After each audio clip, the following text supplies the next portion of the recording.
তো এখন আমরা দেখব question number 3 exercise number 1.5 number system class 9। Okay, তো কি দিয়েছে দেখো question number 3, recall pi is defined as the ratio of circumference say C. তো এখানে সি দিয়েছে circumference of a circle to its diameter says D, this is pi equal to c by d. This seems to contract the fact that pi is irrational.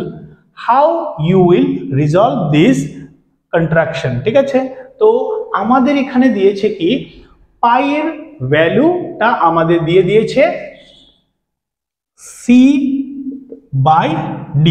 ওকে, এবং বলেছে পাই এর value তো আমরা জানি কি irrational number, pi actually is a irrational number. Okay, but এখানে যে ফর্মটা এসেছে pi equal to C by D. Okay, তো এটা কিভাবে হয়েছে? ওকে, এই বিরুটটা আমাদের সলভ করে দেখাতে বলা হয়েছে। তো পাইয়ের যে ভ্যালুটা এসেছে সি বাই ডি, এটাকে তো আমরা পি বাই কিউ ফর্মে লিখতে পারছি, তাহলে এটাকে কেন আমরা ইরেশনাল নাম্বার বলবো? ওকে, আর এখানে দেখো সি দিয়েছে আমাদের সার্কামফারেন্স। তো সার্কামফারেন্স তো তোমরা সবাই জানোই, একটা সার্কেলের এই পয়েন্ট থেকে যখন ট্রাভেল করে আবার সেই সেম পয়েন্টে আসবে তখন এটা হয়ে যাবে কি সার্কামফারেন্স অফ সার্কেল। আর ডায়ামিটার হচ্ছে এই সম্পূর্ণটাকে আমরা কি বলি ডায়ামিটার অফ সার্কেল। ওকে, তো এখানে পাইয়ের ভ্যালুটা এভাবে দেওয়া হয়েছে যে সি বাই ডি, আর এটাকে পি বাই কিউ ফর্মে লেখা হয়েছে, বাট এটা কেন ইরেশনাল নাম্বার? ঠিক আছে, তো আমরা বেসিক্যালি যখন এই টাইপের প্রবলেমগুলো করি তখন আমাদের বইয়ে কি দিয়ে দেয় পাইয়ের ভ্যালু 22/7। ঠিক আছে, অনেকে মনে করে যে পাইয়ের ভ্যালু এটাই অ্যাকচুয়াল ভ্যালু, কিন্তু না, এটা অ্যাকচুয়াল ভ্যালু না, এটা হচ্ছে অ্যাপ্রক্স ভ্যালু অফ পাই যে 22/7। অরিজিনালি যদি আমরা পাইয়ের ভ্যালুটা দেখি তাহলে এটা একটা ডেসিমেল ফর্মে আসে।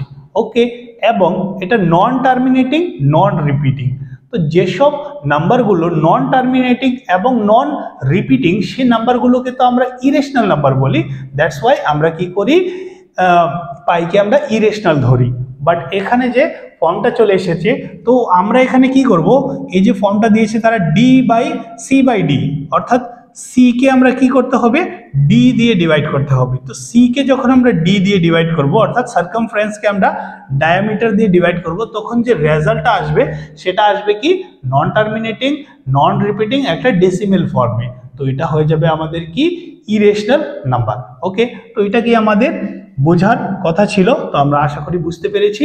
তো লিখে নেব কি 22/7 is an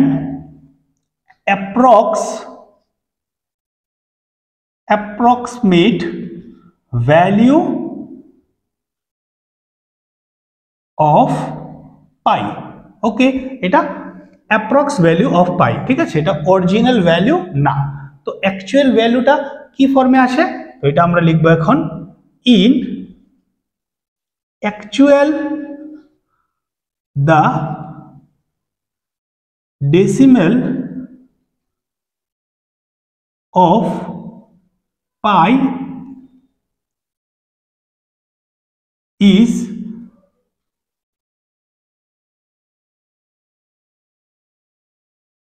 non-terminating and non-repeating। okay,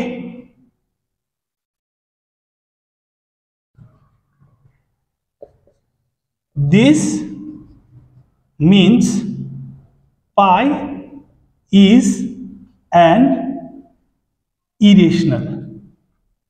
তো এটাই আমাদের বলেছে বলার জন্য। ঠিক আছে, তো তারপর দেখবো আমরা নেক্সট কোয়েশ্চেনটা।